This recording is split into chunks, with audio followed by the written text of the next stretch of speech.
Well, good evening and thanks for joining us. I'm Avi Hannon. Tim has the evening off. Parts of the Simulan area reported large hail and damaging winds from multiple storms from yesterday afternoon to early this morning. The city seeing the most destruction is Storm Lake. The latest details as it's our top story at 6. KCAU 9 reporter Travis Chin joins me live from Storm Lake, Iowa. He's been up there all day surveying the damage and talking to residents and city officials. Travis, how's it going? Yeah, Avi, a tough way for the residents of Storm Lake to start their Easter weekend. Good Friday, not that great, as strong storms rolled in overnight, causing significant damage. Storm Lake was actually hit with 2 storms. The first was around 1 a.m. and the second around 3 a.m. The high winds caused damage to businesses on the north side of town along North Lake Avenue.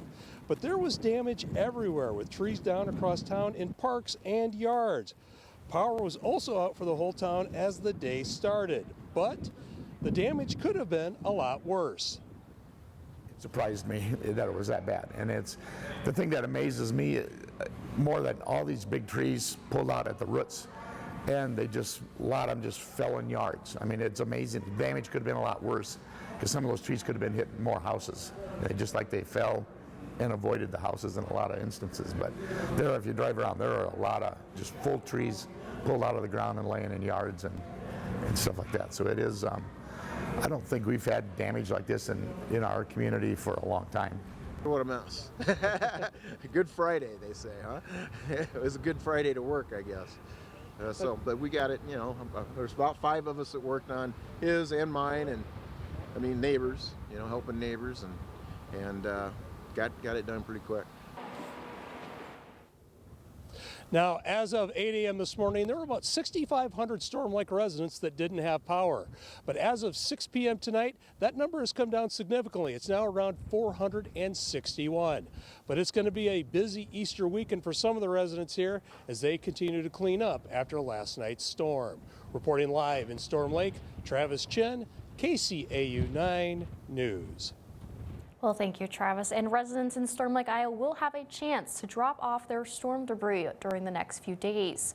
With many properties damaged, the city has set up 3 areas for debris to be dropped off in dumpsters in the upcoming days. Those locations are the Field of Dreams parking area located at 5941 Vestal Street, Discovery Center parking lots on Highway 110 and Abner Bell Road, and Fire Station parking lot over on 820 Oneida on the east side of the building. A volunteer cleanup is set for tomorrow. People can come to Storm Lake Fire Station between 7:30 a.m. and 3 p.m.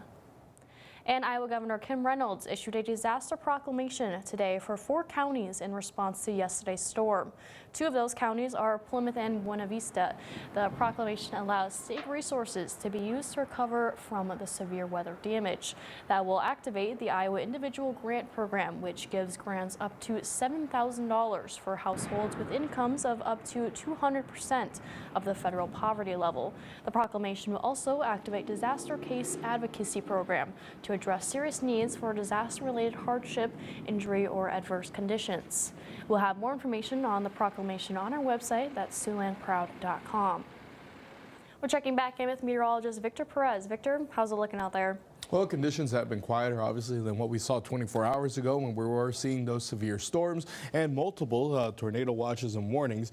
A little bit overlaid there, but you'll see that conditions show that we had a few rounds of severe storms popping up with the severe weather that then was being experienced for a few hours, as we saw that conditions afterwards showed that there were calmer conditions at least for a few hours before we saw that second wave of storms that led to the extreme winds that were seen with the straight line winds that were present by Storm Lake, causing all that damage.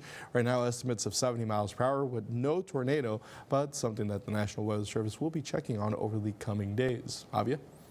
Well, thank you, Victor. And there have been some severe weather photos submitted to us, and we want to show you a couple of them. The first photo, this is from Lori French over in Hinton, Iowa. It shows 2 pieces of hail being measured with a measuring tape. And here's a photo from Marla Curtis from Sioux City. It shows lightning in the clouds on the north side of the city from yesterday's storm. And today, the city of Sioux City invited residents, businesses, schools, and community groups for the annual Sioux City Litter Dash. A litter cleanup event is aimed to help beautify the Siouxland community and reduce the impact of litter on our environment. With roughly 600 volunteers, folks were split into different sections of Sioux City to pick up as much litter as they can to reach a goal of collecting 4 to 5 tons. Obviously, it's a great way to meet other people that like the environment, that enjoy getting out and doing things for our community. It's great for our community to keep it clean. I know we get a lot of fence lines in there that get a lot of trash caught on them, so we want to keep those areas clean, especially with summer coming up and we have a lot of visitors. Litter Dash began at noon today and ended at about 3 o'clock. And after last year's June flooding, the Two Rivers Golf Course had to shut down the back 9. And after 10 months of hard work, they will be back open for the golfers. Located at Dakota Dunes, the 18-hole course suffered substantial damage last year when floodwaters submerged 15 acres of club property and destroyed their clubhouse and maintenance barn. And with all the help from other local golf courses and volunteers, the course is back open. We're so grateful for the people that helped us last year, and I'll have to add the other courses in town, Green Valley, Sun Valley, and Old Dane. They reached out and helped us when we were at our weakest, and they pulled us through that season last year. And we couldn't be here without them, and I just want to express gratitude to them and the whole public.